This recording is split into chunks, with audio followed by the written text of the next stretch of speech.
Hey guys, what's up?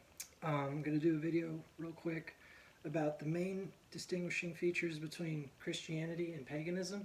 We could basically say it's the difference between truth and lies, okay? And I know so much about the New Age, like I was a 2012er, okay? So I know where they're coming from. I'm not just born and raised Christian, okay? So I know this kind of mentality, and that's fine. We all have to go through phases, right? So, the first, the Bible says, Genesis 1:14, let the stars be for signs. Okay, so we need to look up. We need to understand what's going on. Saturn and Pluto and Jupiter, they're all right there in the same spot right now. And it's pretty sad and crazy that we're not taking into account what the archetypes mean and what the astrologers are ignoring. That's a clear World War III alignment. Okay, but they don't care about the end times because they're astrologers.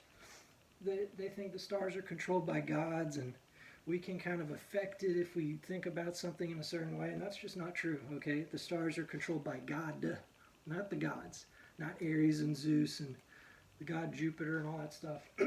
It's all lies, okay? Whereas the actual stars affecting reality is truth, because Judges 5:20 says, the stars in their courses fought against Sisera that day. So that means the stars are affecting reality on some kind of global scale, okay? Now, in Jeremiah 10, it says the heathen set up a tree and decorate it with silver and gold, which of course is the Christmas tree from the Baal and Grove worship, okay? You know that thing that God killed the Jews for millions of times in the Old Testament and scattered them for 2,600 years across the world? Well, he's punishing him for this, for Baal and Grove worship, for that Christmas tree you just set up yesterday. That's why God killed the Jews, just to let you know.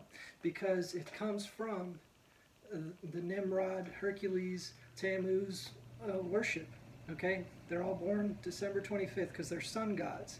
And it's cold in the winter, so they prayed to the fire gods to come back and look, hey, look, the fire came back in spring, so our prayers must have meant something.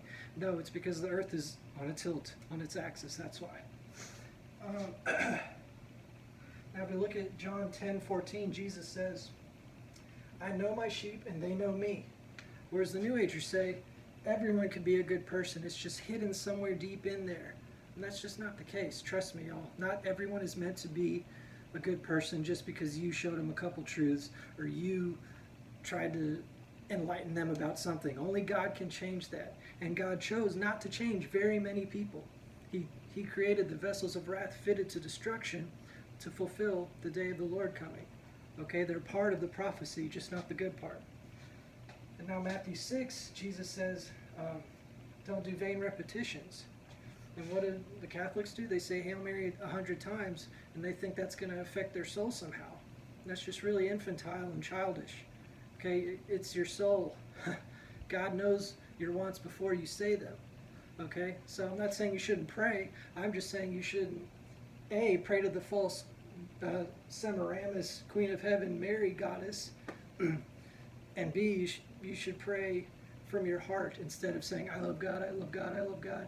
I mean, that's repetitious prayer is just not a part of the Christian formula, okay? Matthew 24:10, Jesus says, many will be offended. Look at that. Look what's happening in social media. Everyone's offended by something that doesn't actually affect them, okay? And when it does affect them, it's usually not as intense as they think it is. But you know, that's fake news for you or whatever. I don't vote, but fake news is obviously real. And so we just have a whole culture that says true spirituality would offend no one. If your religion is really true, then everyone should be accepted and everyone will get it. That's not the case. I'm sorry, not sorry. Lastly, Isaiah 24. It basically is a prophecy for the end of the earth. It's not metaphorical or spiritual. It's literal. Okay, just take a look at it for yourself.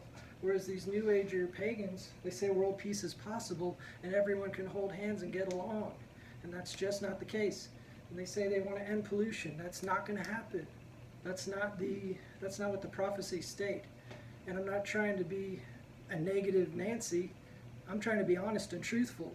And just because you're offended by the truth doesn't mean it's not true.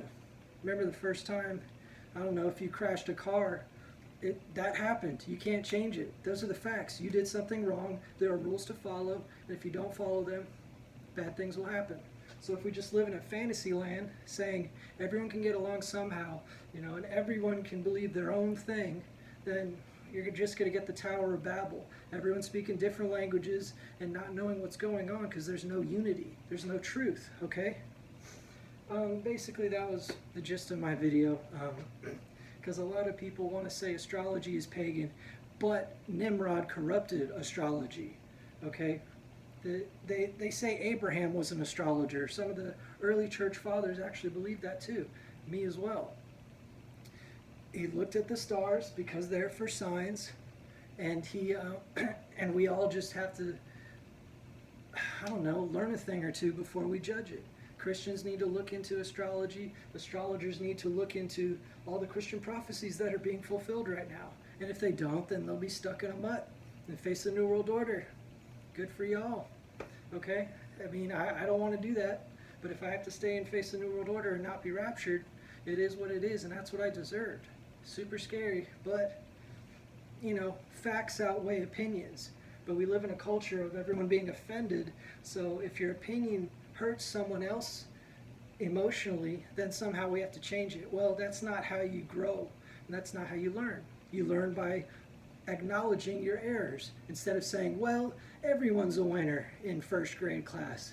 That's not gonna create real winners, y'all. And create real wieners.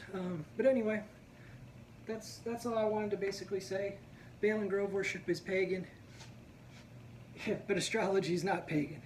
Okay, if you confuse the two, then you're going to step into the bound of, okay, you're starting to worship the stars instead of realizing God is in control of everything, and He uses the stars just like He uses oxygen, and He uses the sun to give life. He uses the stars to affect history. And as you know, Saturn and Jupiter are conjuncting right now. Huge alignment right now, and that's basically in Aquarius, and the last time that happened was, let's see, during the Black Plague. Okay, so this stuff's going to get worse, not better, unless you're a believer. Only if you are a believer can you have hope. Everyone else is like, what are we going to do? What are we going to do? Is there a vaccine? Oh, there's a new strain? Oh, yeah, there's a new strain. Because He's sending plagues with a plural. And this is only the beginning. So once again, it's bittersweet. Should we be happy that all this crazy stuff is going on? Yes, because it confirms the end times prophecy, and we will get to go to the new heaven soon.